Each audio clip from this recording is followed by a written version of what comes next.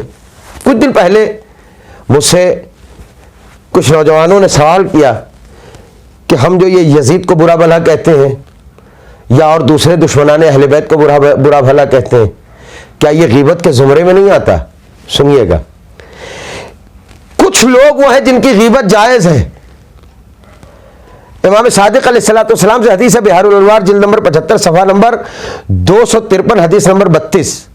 امام فرماتے ہیں, چھٹے امام صادق آل محمد امام جعفر صادق علیہ الصلوۃ والسلام فرماتے ہیں اذا جاہر الفاسق بفسقہ, اگر کوئی فاسق و فاجر اس کا فسق و فجور عام ہو جائے, لوگوں کو معلوم ہو جائے اور وہ عام طور پر فسق و فجور کرتا ہو, بڑے بڑے گناہ کرتا ہو, تو امام فرماتے فلا حرمت اللہ, نہ تو اس کی کوئی عزت رہے گی معاشرے میں, کوئی اس کا وقار نہیں ہے. ولا غیبتہ, اور اس کی غیبت بھی جو ہے غیبت نہیں ہوگی, بلکہ ضروری ہے کہ اس کی باتوں کو عام کیا جائے, اس کی برائیوں کو عام کیا جائے. کیوں؟ اس لیے کہ اب وہ چھپ کر نہیں کھل کر گناہ کر رہا ہے. اگر چھپ کر رہا ہو تو الگ مسئلہ ہے, لیکن اگر کوئی کھل کر رہا ہو تو پھر امام فرماتے ہیں اس کی غیبت جائز ہے, اس کی بے احترامی جائز ہے.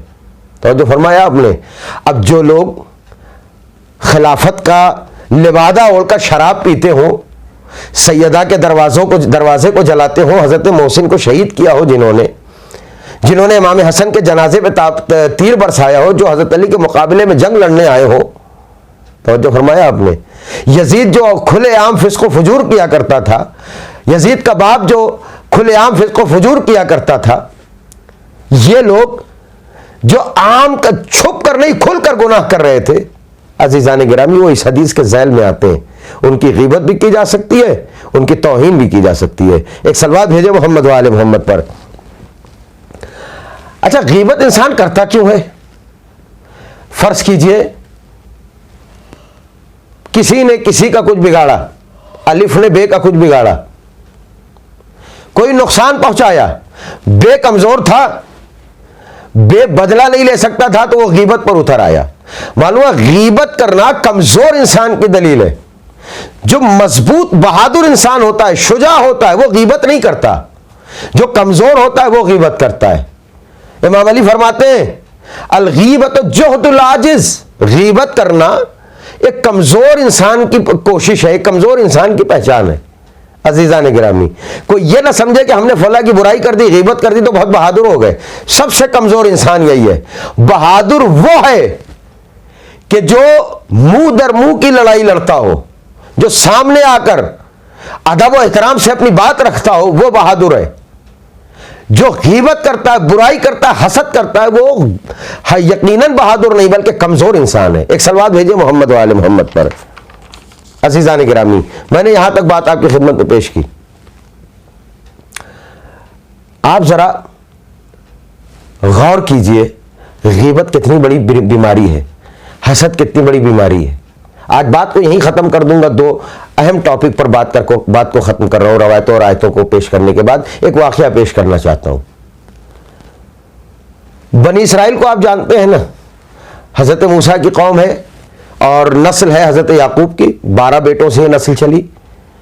بنی اسرائیل کے زمانے میں کئی مرتبہ قحط آیا. ایک واقعہ بہت ساری کتابوں میں نقل ہے کہ قحط آیا, اور قحط ایسا کہ پانی برس نہیں رہا ہے, لوگ پریشان ہیں, پیاسے مر رہے ہیں, جانور پیاسے مر رہے ہیں. حضرت موسیٰ سے روایت ہے, حضرت موسیٰ یہ بیان کرتے ہیں کہ میں نے کئی بار نماز استسقاء پڑھی, ہمارے یہاں پڑھی جاتی ہے نا، اگر باران رحمت نہ نازل ہو، قحط آنے لگے، بارش نہ ہو رہی ہو، لوگ پریشان ہو بارش کے لیے، تو نماز استسقاء پڑھی جاتی ہے تاکہ اللہ اس نماز کے ذریعے سے کم بارش کر دے۔ حضرت موسیٰ کہتے ہیں میں نے کئی بار نماز استسقاء پڑھی، میں نے کئی بار دعائیں کی، مگر باران رحمت نازل نہیں ہوئی، بارش نازل نہیں ہوئی، بہت پریشان ہو گیا۔ لہذا اللہ سے پوچھا پروردگار کیا مصلحت ہے، کیا بات ہے، بارش کیوں نہیں ہو رہی ہے، نزول رحمت کیوں نہیں ہو رہا ہے؟ اللہ نے جبرائیل کو روانہ کیا، جبرائیل آئے، کہا یا نبی اللہ، اللہ یہ فرما رہا ہے کہ آپ کی نماز استسقاء، آپ کی دعا رکی ہوئی ہے۔ کہا کیوں؟ کہا آپ کی بستی میں ایک شخص ہے جو بہت بڑا چغل خور بھی ہے، حاسد بھی ہے، غیبت بھی کرنے والا ہے، اس وجہ سے وہ اتنا بڑا ہے، اس کے گناہ اتنے بڑے ہیں کہ اس کی وجہ سے آپ کی دعا رکی ہے، آپ کی نماز استسقاء رکی ہوئی ہے، اجابت نہیں ہو پا رہی ہے۔ کہا جناب موسیٰ کہتے ہیں کہ ایک کام کرو، مجھے اس کا نام بتاؤ، میں جا کے مل لیتا ہوں۔ ایک مرتبہ اللہ نے حکم دیا، اے موسیٰ اس کا نام میں تمہیں کیسے بتا دوں، میں چغل خوری کو برا سمجھتا ہوں، غیبت کو برا سمجھتا ہوں، حرام قرار دیا ہے، حسد حرام ہے، میں کیسے اس کا نام لے لوں؟ اے موسیٰ نام نہیں بتاؤں گا، آپ بستی میں جائیے اور ساری بستی والوں سے کہیے کہ سب مل کر دعا کریں، توبہ کریں، استغفار کریں، ظاہر ہے سب کریں گے تو اس میں وہ بھی ہوگا، اور بتا دیجئے گا کہ یہ وجہ ہے، استغفار نہ کرنے کی وجہ سے دعا رکی ہے۔ ہم لوگ دعائے کمیل میں پڑھتے ہیں اللہم اغفر لی الذنوب التی تحبس الدعاء، پروردگار ہمارے ان گناہوں کو بخش دے جس کی وجہ سے دعائیں باب اجابت میں پہنچ نہیں پاتی ہیں، رکی ہوئی ہیں، محبوس ہو گئی ہیں۔ تو جو فرمایا آپ نے، معلوم ہے دعا بھی ہماری محتاج اس بات کی ہے کہ ہم گناہوں سے دور ہوں۔ اگر ہم گناہوں میں آلودہ ہیں تو ہماری دعا نہیں قبول ہوگی۔ پیغمبر نے فرمایا المعصیۃ تمنع الاجابہ، گناہ دعاؤں کو روک دیتے ہیں قبول ہونے سے۔ تو اگر کبھی دعا قبول نہ ہو تو پریشان نہ ہوئیے گا، پہلے سوچئے گا کہیں گناہ تو نہیں کیا ہے، اور اگر گناہ نظر نہ آئے تو یہ اطمینان رکھیے گا کہ اللہ دعاؤں کو وہاں جمع کر رہا ہے، قیامت میں اس کا اجر دے گا، کیونکہ آپ کی گفتگو اللہ کو پسند آ رہی ہے۔ تو فرمائے روایتیں ہیں، میں اس میں تفصیلات میں نہیں جانا چاہتا۔ چنانچہ حضرت موسیٰ نے اعلان کیا، لوگوں نے استغفار کیا، وہ شخص بھی تھا، وہ جانتا تھا۔ امیر المومنین نے فرمایا الانسان والا نفس ہی بصیرہ، ہر انسان اپنے بارے میں بہتر جانتا ہے، وہ اپنے بارے میں جانتا تھا، دل سے استغفار کیا۔ جبرائیل آئے، کہا موسیٰ جائیے، آپ کی نماز استسقاء بھی قبول ہو گئی، پہنچ گئی، اور آپ کی دعا بھی جو ہے باب اجابت میں پہنچ گئی، باران رحمت نازل ہونے والی ہے۔ عزیزان گرامی، جہاں سنا آپ نے کہ کتنا بڑا معاملہ ہے غیبت کا، کتنا معاملہ بڑا ہے حسد کا، کتنا بڑا معاملہ ہے چغل خوری کا۔ خدا کے لیے اگر اپنی عبادتوں کو قبول کروانا ہے، اگر اپنے ایمان کو سالم رکھنا ہے، اگر اپنی روح کو پاک رکھنا ہے، تو ضرورت اس بات کی ہے کہ ہم ان برائیوں سے، گناہوں سے بچیں۔ عزیزان گرامی، بس ختم کی میں نے اپنی بات۔ ایام عزا چل رہے ہیں، ہم چہلم امام کے قریب ہوتے جا رہے ہیں۔ عزیزو دوستو، 2 دن بچا ہے امام کے چہلم میں۔ کون امام؟ سرکار سید الشہداء، جنہوں نے دعائے عرفہ ہمیں دی ہے۔ وہ امام 3 دن تک جس کا جنازہ گرم ریتی پر پڑا ہے، اللہ اکبر، جن کی شہادت کے بعد افراد خاندان کو باندھ کر کشا کشا پھرایا گیا۔ مجھے ایک واقعہ یاد آتا ہے، سید سجاد ہمارا امام ہے، جس کے ہاتھوں میں ہتکڑی ہے، پیروں میں بیڑی، گلے میں خاردار توق، زینب کبریٰ کو اور تمام مخدرات عصمت کو باندھا کیسے گیا تھا جانتے ہیں آپ؟ پشت گردن سے ہاتھ بندھے تھے، بازوؤں میں رسن بندھی تھی، ساری بڑی خواتین کو باندھا گیا تھا، اور اسی رسی میں چھوٹے بچوں کو باندھا گیا تھا۔ سکینہ بھی اسی سے بندھی تھی، محمد باقر بھی اسی سے بندھے تھے۔ امام باقر کہتے جب مائیں بہنیں پھوپھیاں چلتی تھیں تو ہمارا گردن دکھنے لگتا تھا، ایسا لگتا تھا کہ اب سانس نکل جائے گی، ہمارا دم گھٹ جائے گا۔ اللہ اکبر، یہ قافلہ اونٹ پر بٹھایا گیا، کس طریقے سے؟ پشت گردن پہ ہاتھ بندھے ہوئے، اونٹ پر بٹھا بٹھایا گیا ہے محمل نہیں ہے، بس یوں ہی بٹھا دیا گیا عورتوں کو، اونٹ چل رہا ہے۔ چلتے چلتے یہ قافلہ کوفے آیا ہے۔ کوفے میں جب قافلہ پہنچا ہے تو منادی کرا دی باغیوں کا قافلہ ہے، لوگ تماشا دیکھنے والے تماشا دیکھنے آئے۔ دو واقعے ہوئے، ایک واقعہ ضرور پڑھوں گا۔ آپ نے حبیب کا نام سنا ہے نا؟ حبیب وہ ہے کہ جنہیں حسین نے بلایا تھا، کربلا کے میدان میں خط لکھ کر بلایا تھا، حبیب نے اپنی قربانی پیش کی تھی۔ یاد رکھیے جب کربلا کا یہ لٹا قافلہ آیا ہے، سید سجاد بیمار ہیں، زینب کبریٰ ہیں، ام کلثوم ہیں، بی بی بھابی ام فروا ہیں، ام لیلا ہیں، چند بیویاں ہیں، چند بچے ہیں جن کے سروں پر ردا نہیں ہے، ہاتھ پشت گردن سے بندھے ہوئے ہیں، چھوٹی چھوٹی بچیاں ہیں۔ سنیے گا حضرات، یہ قافلہ جب کوفے کے بازار میں پہنچا ہے، ایک مرتبہ حبیب کا بیٹا آیا، معلوم کرتا ہے قافلہ کہاں سے آیا ہے، پتہ چلا کربلا سے آیا ہے، حسین ابن علی کے گھر کے لوگ ہیں، وہ نیزوں کے نیزہ پر کہیں حسین کا سر ہے، کہیں عباس کا سر ہے۔ اتنے میں معلوم ہوا حبیب کے بیٹے کو کہ ایک نو کے نیزہ پر بابا حبیب کا سر ہے، اس نے تلوار نکال لی کہ خبردار میرے بابا کے سر کے ساتھ جو اہانت ہوئی، لاؤ سر مبارک میرے حوالے کرو، اور زبردستی چھینا ہے سر مبارک کو۔ میں کہوں گا اے حبیب کے بیٹے، آج تو نے ہاتھوں میں شمشیر لے لی اور اپنے بابا کا سر بھی لے لیا، تیرے قوت بازو کے تحت آئے سید سجاد کربلا سے کوفہ آ گیا۔ ارے ہائے، ہاتھوں میں ہتکڑی ہے، پیروں میں بیڑی، گلے میں خاردار توق ہے، سید سجاد سروں کو نیزوں پر دیکھتا آ رہا ہے۔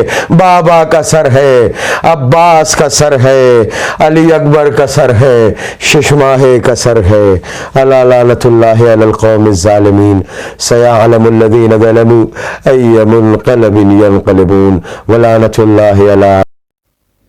اکبر تمہیں معلوم ہے کیا مانگ رہے ہو،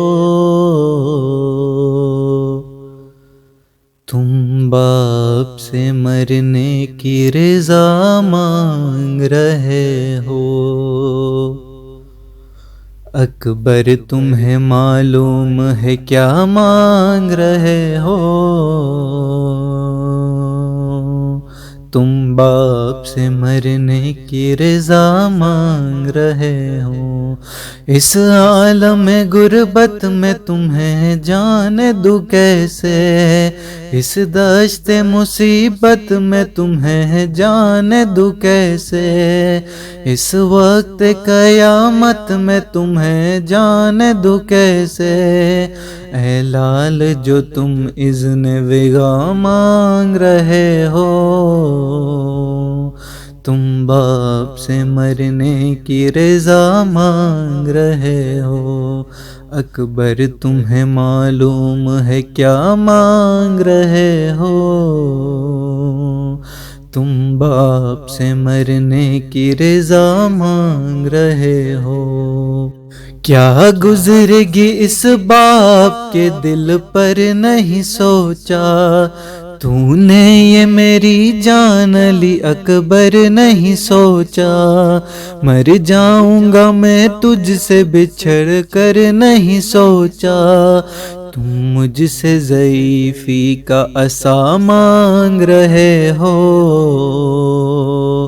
تم باپ سے مرنے کی رضا مانگ رہے ہو۔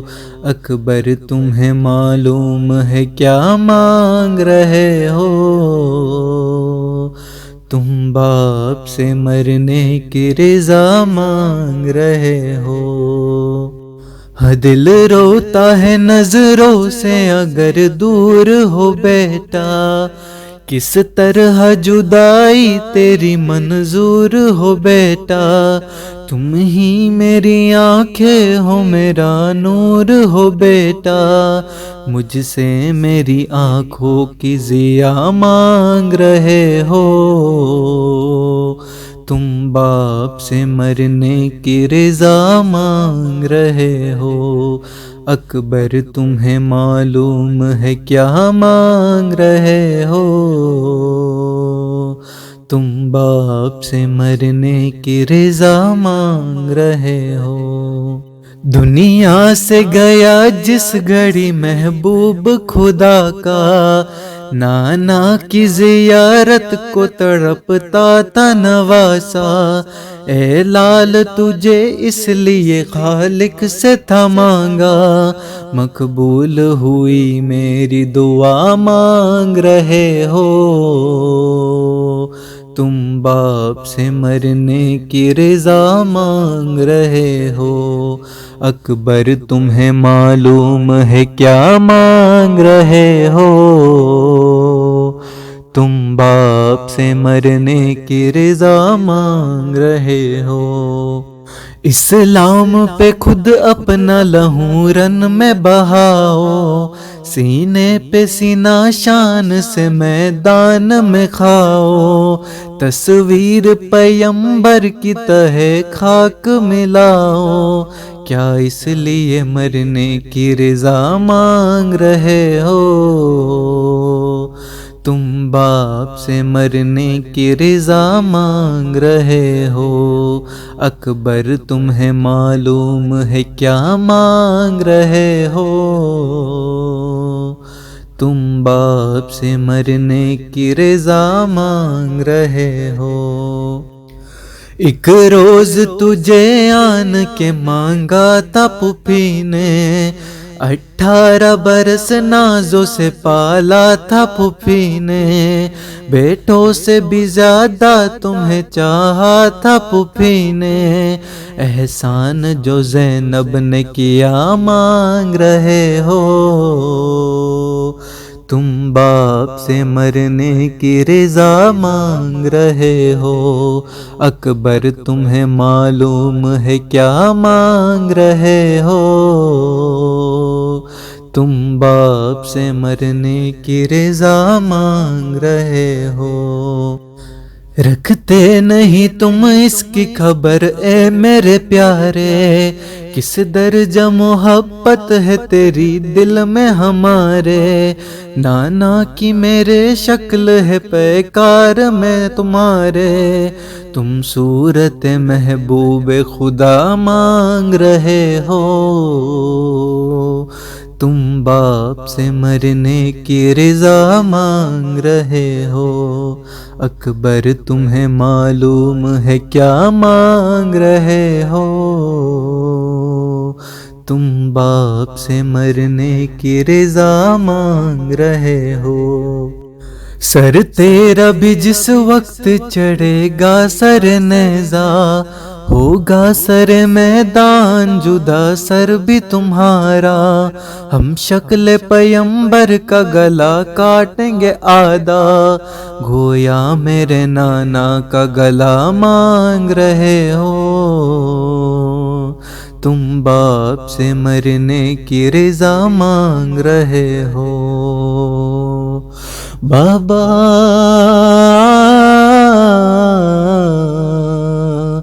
بابا بابا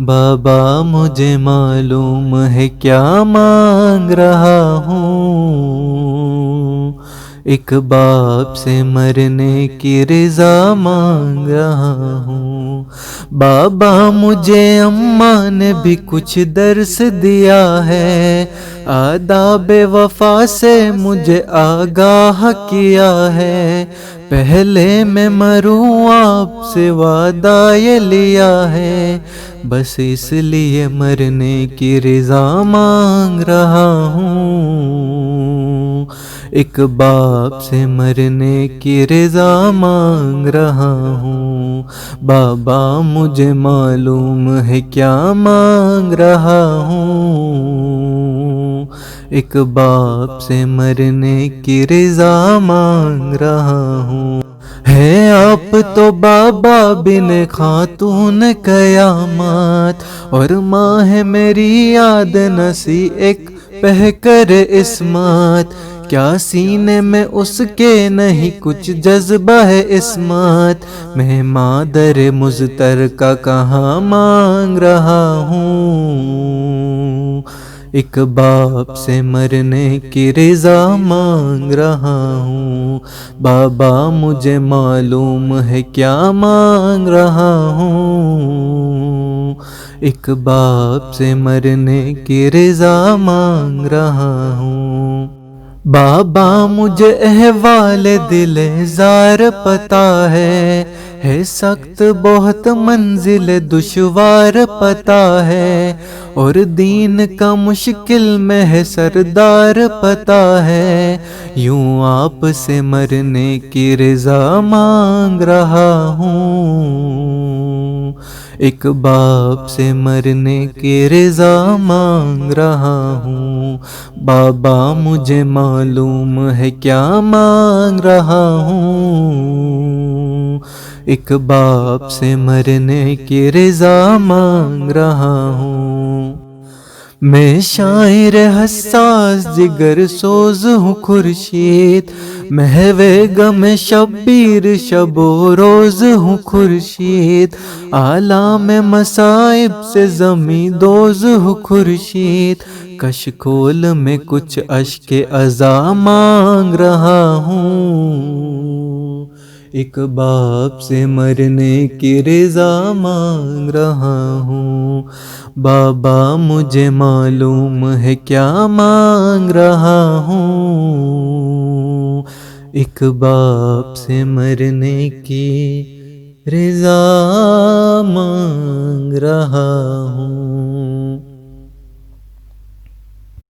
زیارت عاشورہ پڑھتا ہوں میں اپنی جانب سے، اپنے والدین کی جانب سے، کل مرحوم مومنین والمومنات کی جانب سے، خاص طور سے امام زمانہ کی جانب سے، قربتاً اللہ۔ السلام علیک یا ابا عبداللہ، السلام علیک یا ابن رسول اللہ، السلام علیک یا ابن امیر المؤمنین وابن سید الوسین، السلام علیک یا ابن فاطمة الزہراء سیدۃ نساء العالمین، السلام علیک یا آثار اللہ وابن سارہ والوتر الموتور، السلام علیک وعلی الارواح التي حلت بفنائک، علیکم منی جمیعا سلام اللہ ابدا ما بقیت وبقی اللیل والنہار، یا ابا عبداللہ لقد عظمت الرزیہ وجلت وعظمت المصیبہ بک علینا وعلی جمیع اہل الاسلام، وجلت وعظمت مصیبتک فی السماوات علی جمیع اہل السماوات، فلعن اللہ امتا اسست اساس الظلم والجور علیکم اہل البیت، ولعن اللہ امتا دفعتکم من مقامکم وازالتکم من مراتبکم التي رتبکم اللہ فیہا، ولعن اللہ امتا قتلتکم، ولعن اللہ ممحدین لهم بالتمکین من قتالکم، برئت الی اللہ وإلیکم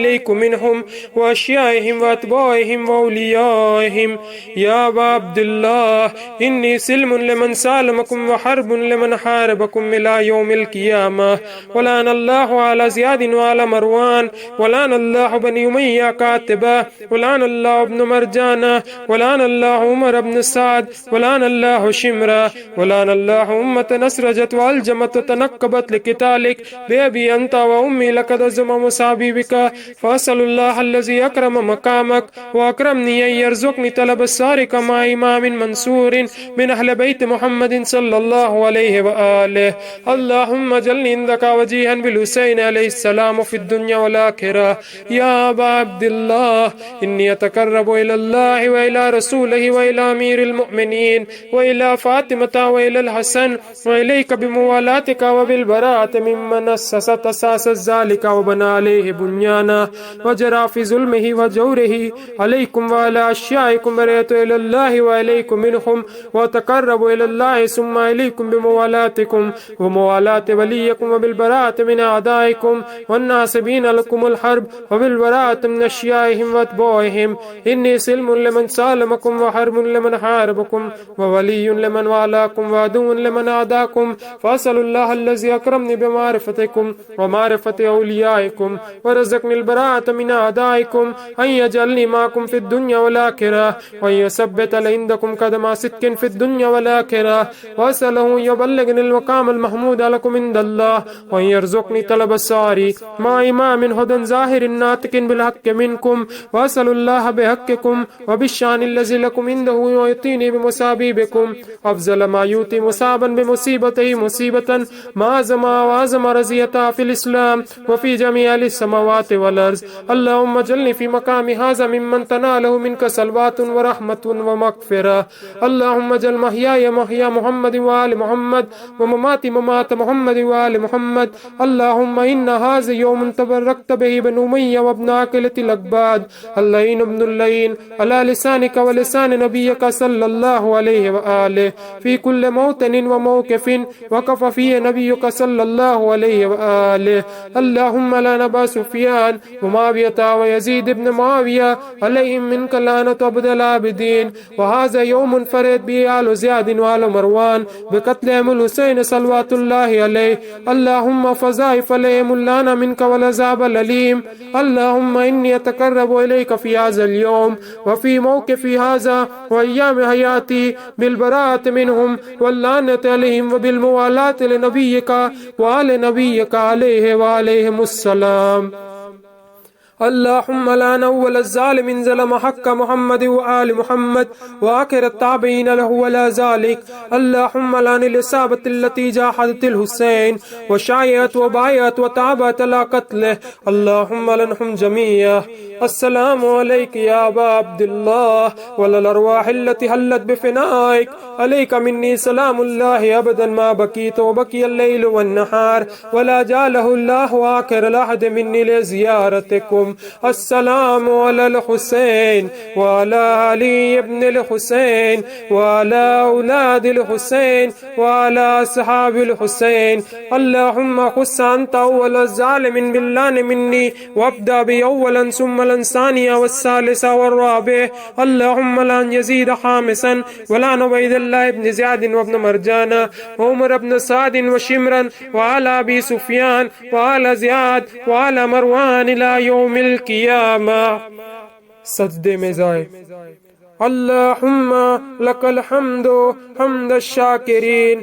لك على مسابهم الحمد لله على عظيم رزيتي اللهم ارزقني شفاعة الحسين يوم الورود وثبت لي قدم صدق عندك مع الحسين وأصحاب الحسين الذين بذلوا مهجهم دون الحسين عليه السلام اللهم صل على محمد وآل محمد وعجل فرجه